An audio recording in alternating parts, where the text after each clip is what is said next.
And can you imagine a television show dedicated to watching guys try on tuxedos?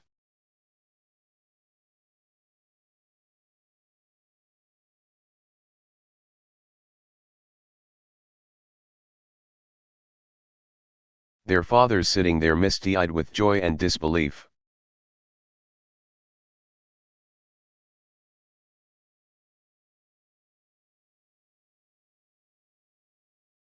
Their brothers lurking in the corner muttering with envy.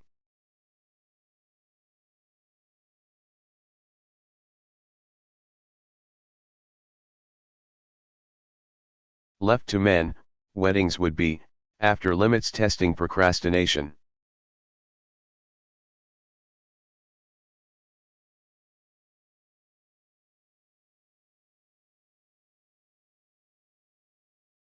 Spontaneous, almost inadvertent during halftime, on the way to the refrigerator.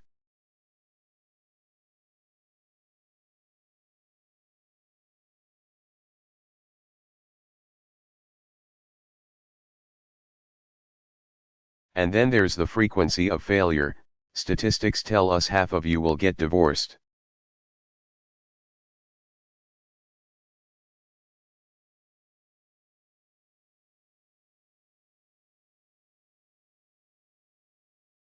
A winning percentage like that'll get you last place in the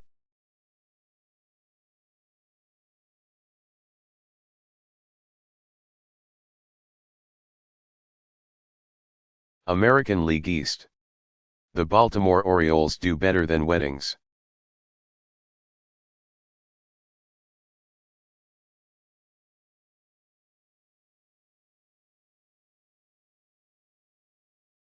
But this ceremony, commencement, a commencement works every time.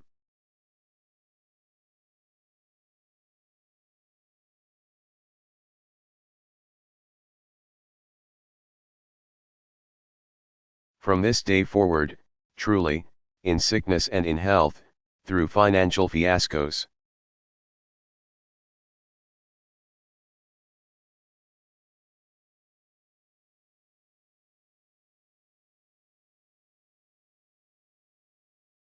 Through midlife crises and passably attractive sales reps at trade shows in Cincinnati, parents get that.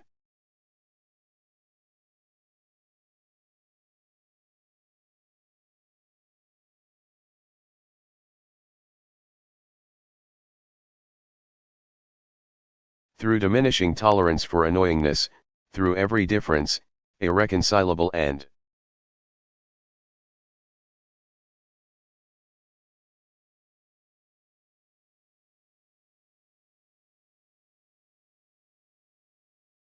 otherwise, you will stay forever graduated from high school, you and your diploma as one, till death do you part.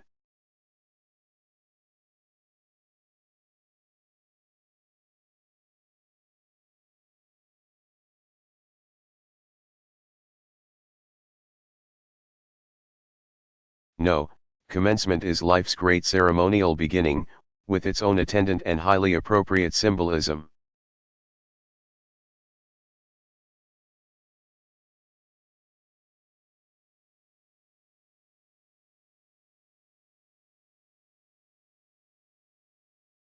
Fitting, for example, for this auspicious rite of passage, is where we find ourselves this afternoon, the venue.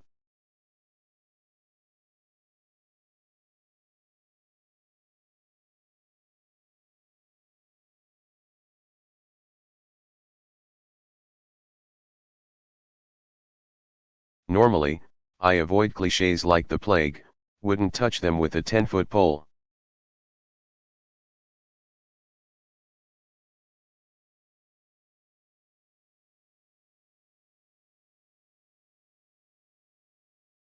But here we are on a literal level playing field. That matters. That says.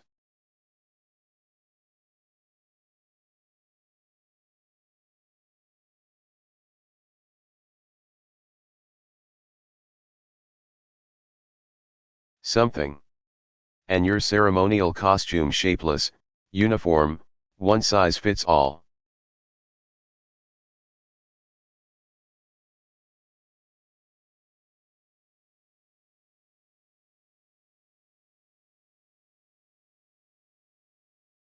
Whether male or female, tall or short, scholar or slacker, spray-tanned prom queen or intergalactic Xbox assassin.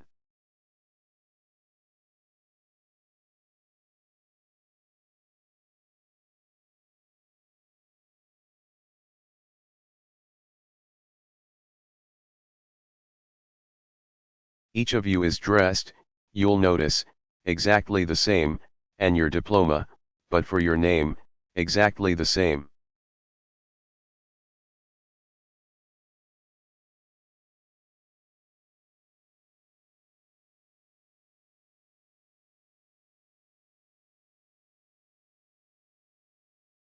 All of this is as it should be because none of you is special.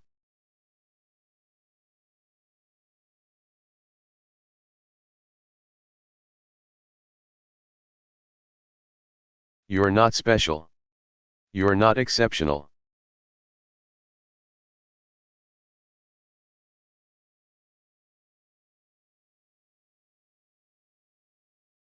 Contrary to what your U9 soccer trophy suggests, your glowing 7th grade report card.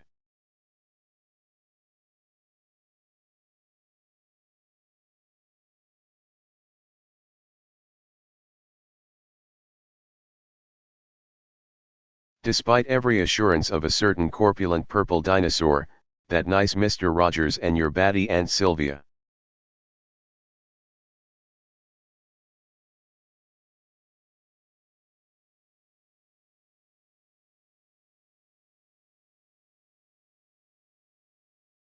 No matter how often your maternal caped crusader has swooped in to save you, you're nothing special.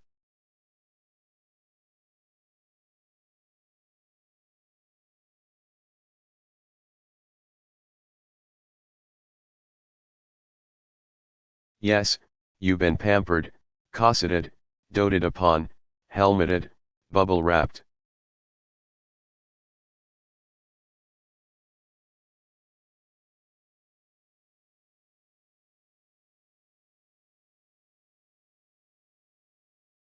Yes, capable adults with other things to do have held you, kissed you, fed you.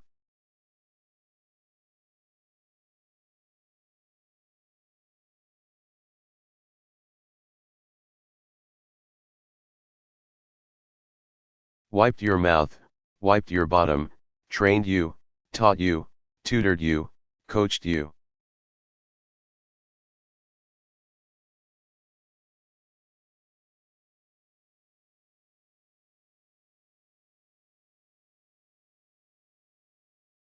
Listened to you, counseled you, encouraged you, consoled you, and encouraged you again.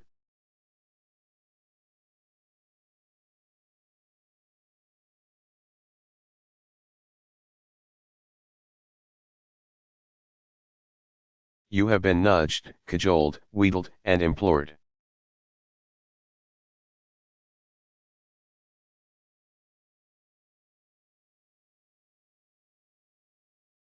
You've been feted and fawned over and called sweetie pie.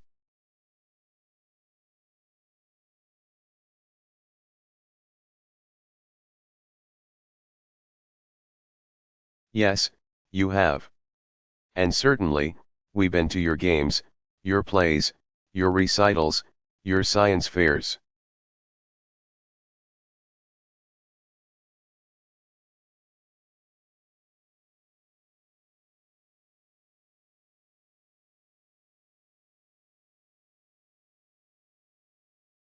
Absolutely, smiles ignite when you walk into a room, and hundreds gasp with delight at your every tweet.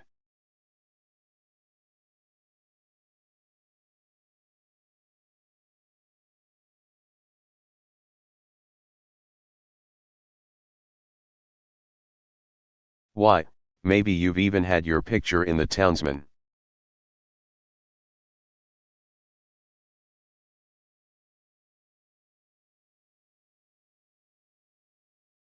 And now you've conquered high school, and, indisputably, here we all have gathered for you.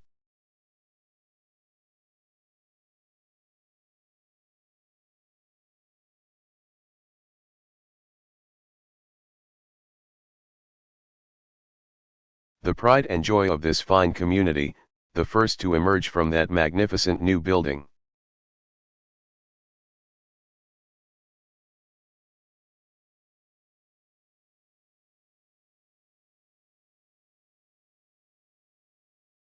But do not get the idea you're anything special, because you're not.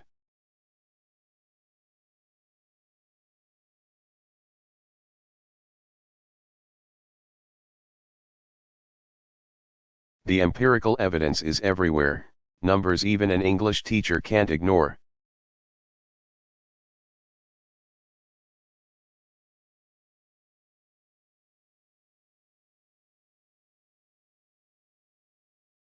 Newton, Natick, I'm allowed to say Needham, yes.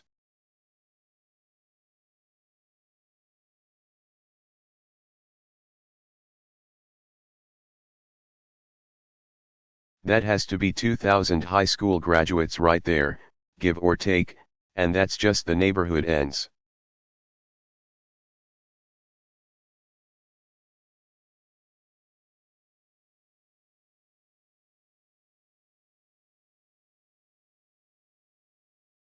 Across the country, no fewer than 3.2 million seniors are graduating about now from more than 37,000 high schools.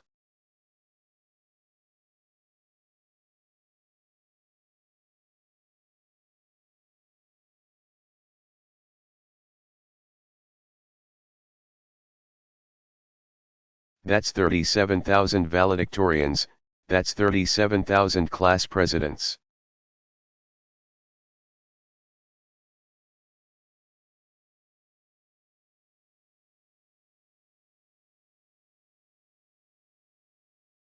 $92,000 harmonizing altos, 340,000 swaggering jocks, 2,185,967 pairs of Uggs.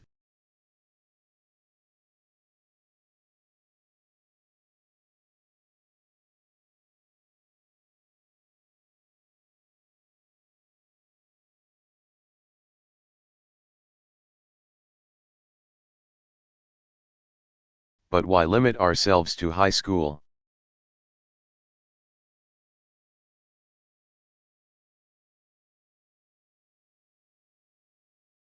After all, you're leaving it?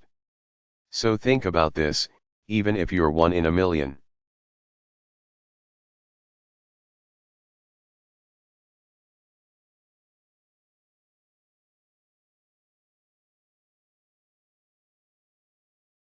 On a planet of 6.8 billion, that means there are nearly 7,000 people just like you.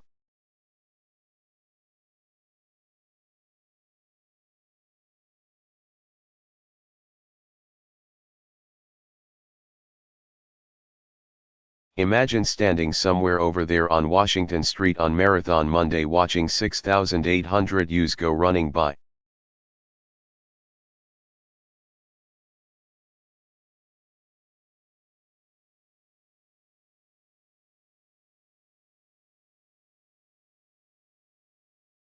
And consider for a moment the bigger picture. Your planet, I'll remind you, is not the center of its solar system.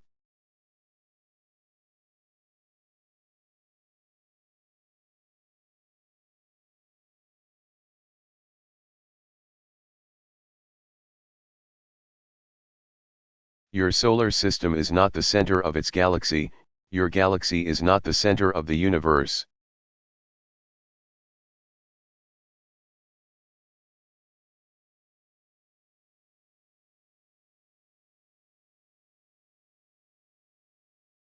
In fact, astrophysicists assure us the universe has no center, therefore, you cannot be it.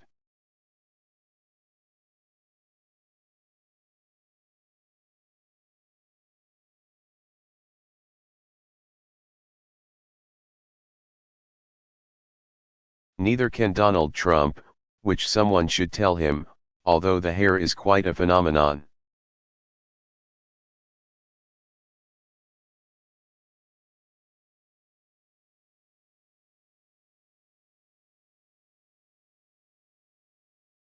But Dave, you cry, Walt Whitman tells me.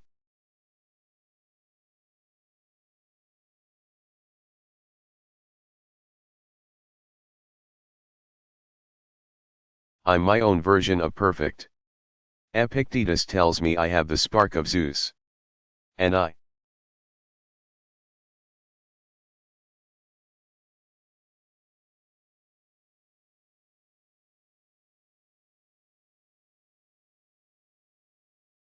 Don't disagree.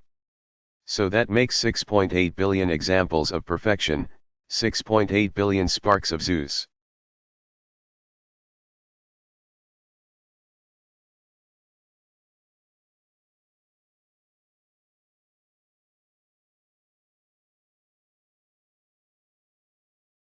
You see, if everyone is special, then no one is.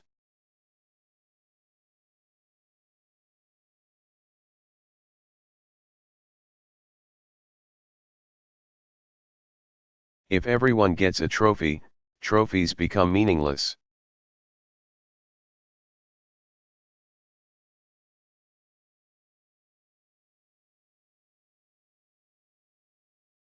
In our unspoken but not so subtle Darwinian competition with one another which springs.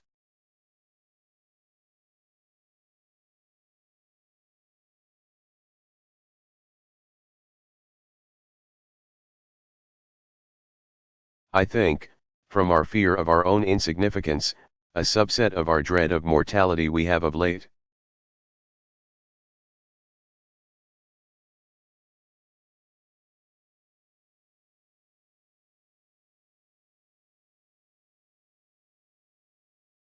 We Americans, to our detriment, come to love accolades more than genuine achievement.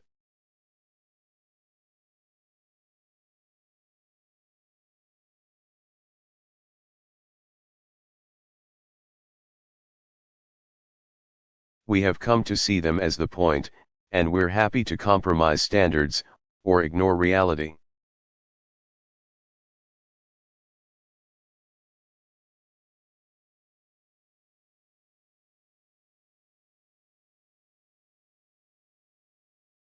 If we suspect that's the quickest way, or only way, to have something to put on the mantelpiece, something to pose with.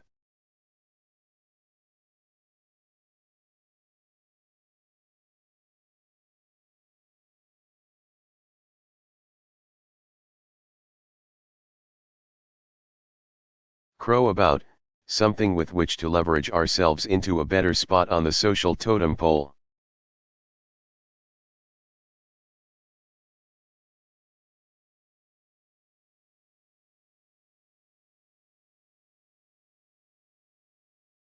No longer is it how you play the game, no longer is it even whether you win or lose.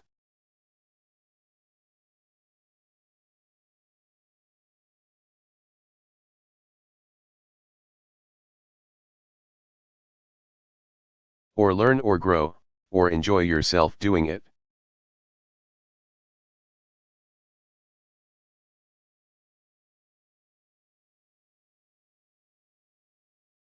Now it's so what does this get me? As a consequence, we cheapen worthy endeavors.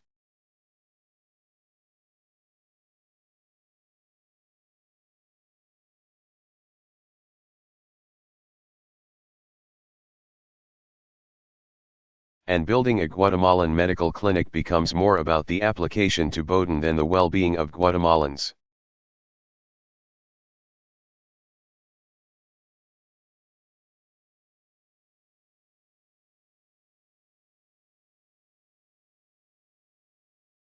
It's an epidemic, and in its way, not even dear old Wellesley High is immune, one of the best of the 37,000 nationwide. – – – – – – – – – – – – – – – – – – – – – – – – –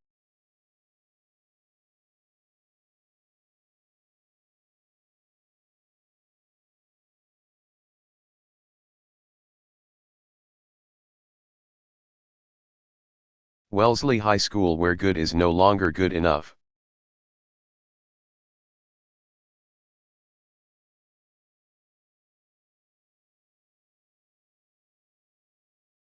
– – – – – – – – – – – – – – – – – – – – – – – – – – – – – – – – – – – – – – – – – – – – – – – – – – – – – – – – – – – – – – – – – – – – – – – – – – – – – – – – – – – – – – – – – – – –– –– –– –– –– –– –– –– –– –– –– –– –– –– –– –– –– –– –– –– –– –– –– –– –– – –– – – – – – – – – –– –– –– –– –– –– –– –– –– –– –– –– –– –– –– –– –– –– –– –– –– –– –– –– –– –– –– –– –– ––––––––––––––––––––––––––––––––––––––––––––––––––––––––––––––––––––––––––––––––––––––––––––––––––––––––––––––––––––––––––––––––––––– ––– – – – – – – – – – – – – – – – – – – – – – – – – – – – – – – – – – – – – – – – – – – – – – – – – – – – – – – – – – – – – – – – – – – – – – – – – – – – – – – – – – – – – – – – – – – – – – – – – – – – – – – – – – – – – – – – – –– – – – – – –––––– – – – – – – – – – – – – – – – – – – – – – – – – – – – – – – – – – – – – – – – – – – – – – – – – – – – – – – – – – – – – – – – – – – – – – – – – – – – – – – – – – – – – – – – – – – – – – – – – – – – – – – – – – – – – – – – – – – – – – – –––––– where AB is the new C, and the mid-level curriculum is called Advanced College Placement.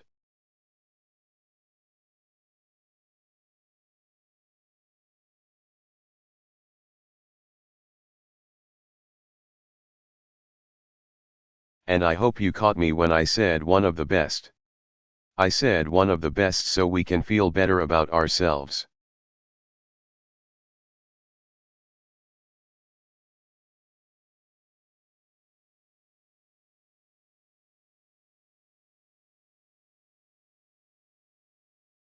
So we can bask in a little easy distinction, however vague and unverifiable.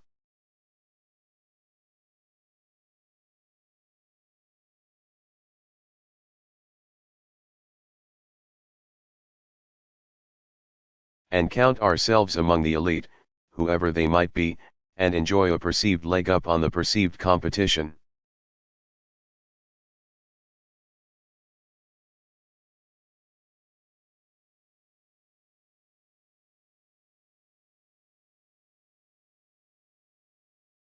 But the phrase defies logic. By definition there can be only one best. You're it or you're not.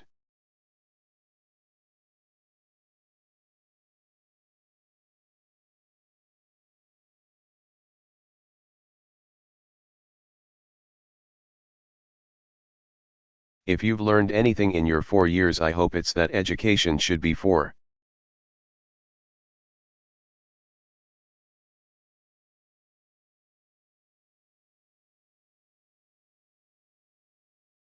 rather than material advantage, the exhilaration of learning.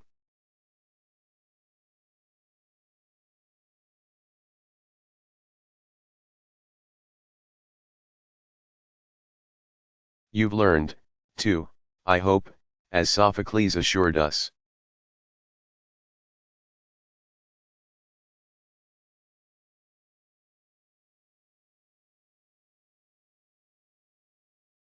That wisdom is the chief element of happiness. Second is ice cream, just an FYI. I also hope you've learned enough to recognize how little you know now.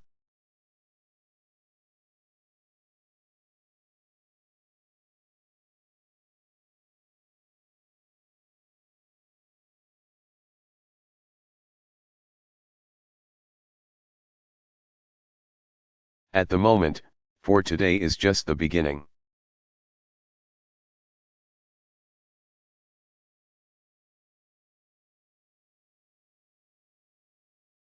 It's where you go from here that matters.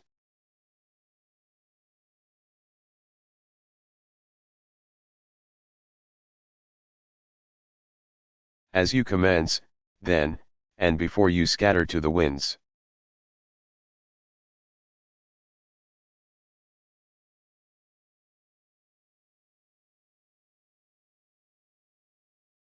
I urge you to do whatever you do for no reason other than you love it and believe in its importance.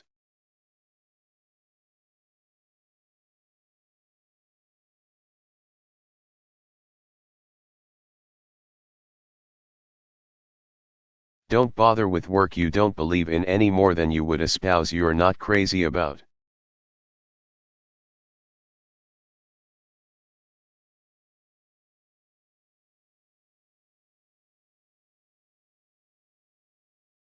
Lest you too find yourself on the wrong side of a Baltimore Orioles comparison.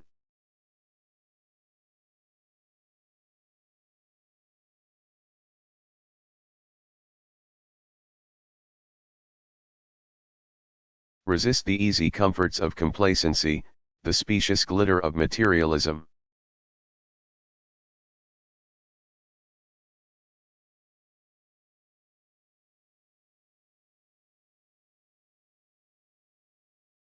The narcotic paralysis of self-satisfaction. Be worthy of your advantages.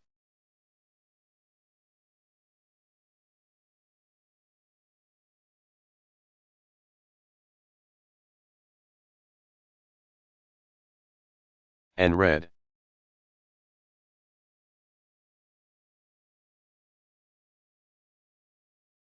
Read all the time. Read as a matter of principle, as a matter of self-respect.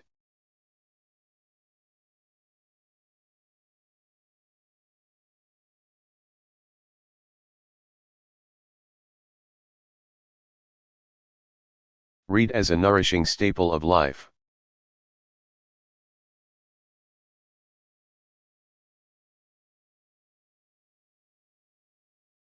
Develop and protect a moral sensibility and demonstrate the character to apply it. Dream big.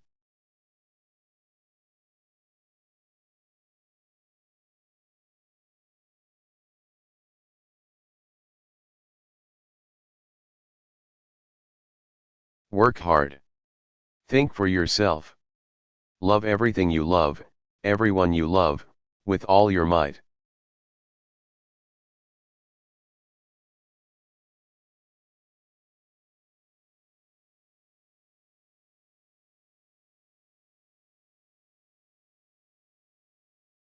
And do so, please, with a sense of urgency, for every tick of the clock subtracts from fewer and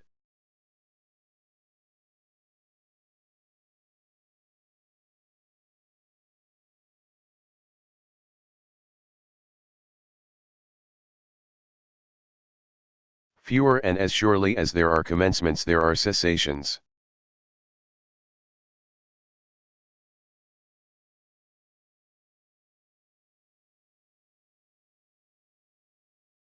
And you'll be in no condition to enjoy the ceremony attendant to that eventuality, no matter how delightful the afternoon.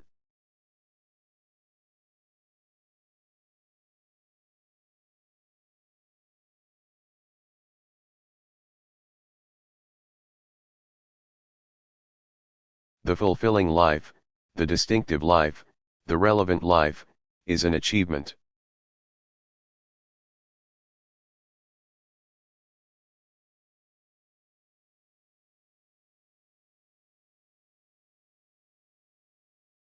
Not something that will fall into your lap because you're a nice person or mommy ordered it from the caterer.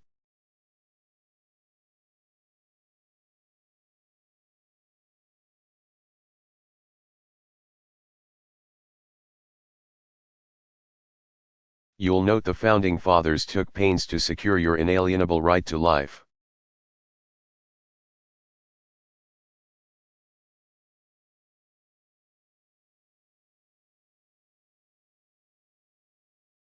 Liberty, and the pursuit of happiness, quite an active verb, pursuit which leaves.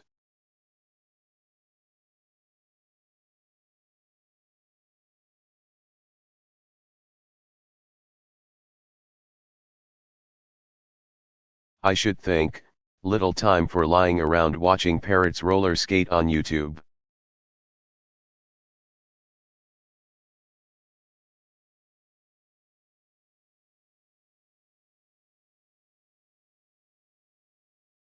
The first President Roosevelt, the old Rough Rider, advocated the strenuous life.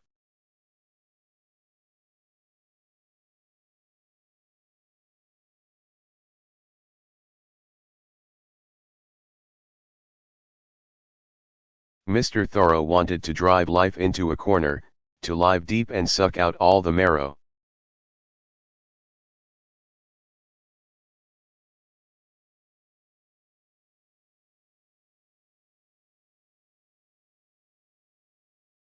The poet Mary Oliver tells us to row, row into the swirl and roil.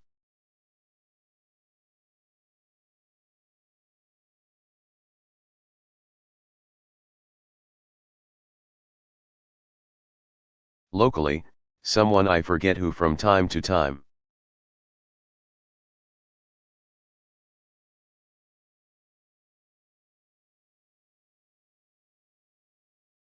Encourages young scholars to carpe the heck out of the DM.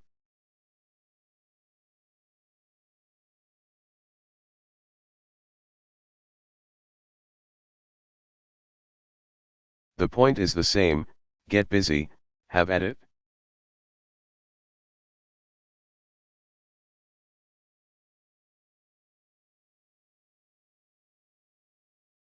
Don't wait for inspiration or passion to find you. Get up.